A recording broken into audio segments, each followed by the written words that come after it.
Good morning लोगोफोर नै डिमापुरनिफ्राय नोंथांमोन बयखौबो आंनि मिनि ब्लगाव बरायहरबाय। दिनै जोंहा दङमोन केटारिंआ हरसिंगा दौमारि होननाय गामियाव आरो ओमफ्राय बे लोगोफोरा एन्ट्रि मारिबायानो नै सासेनिफ्राय सासे बेनि उनाव डेक'रेसनफोरा ओरैबायदि समायना ओमफ्राय दराया मावोमोननो लवार मावोमोन आरो ओमफ्राय नै बाथौआ जि समायनाखा ओमफ्राय डेक'रेसनखौ एसे नायनानै जोङो दायो ओंखाम एसे जाग्रोना लाबाय जाखांनानै जिरायगासिनो दङमोन बिनिफ्राय जोङो मा खालामगोन मा थागोन जानानै ग्रुप फट' लानो थाखाय जोङो दायो रेडि जाबाय आरो बयबो नै बिदि देलायगासिनो दङ ओमफ्राय बेंबाथियाबो सफैबाय नै बैनिफ्राय जोङो मा खालामनो बेनारखौनो खानानै लाग्रोबाय नैबे बे लोगोफोरनि बेनार आरो बेनिफ्राय लोगोफोर जानायाव दङमोन मिस्टि सालाद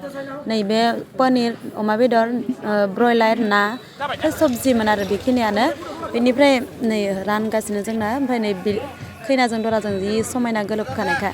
जोबनायाव बिलोगोफ्रा एसे एन्जय खालामलांबाय नै मोसानायनिफ्राय बेबायदि उनथिं जयो बाय बाय लोगोफोर।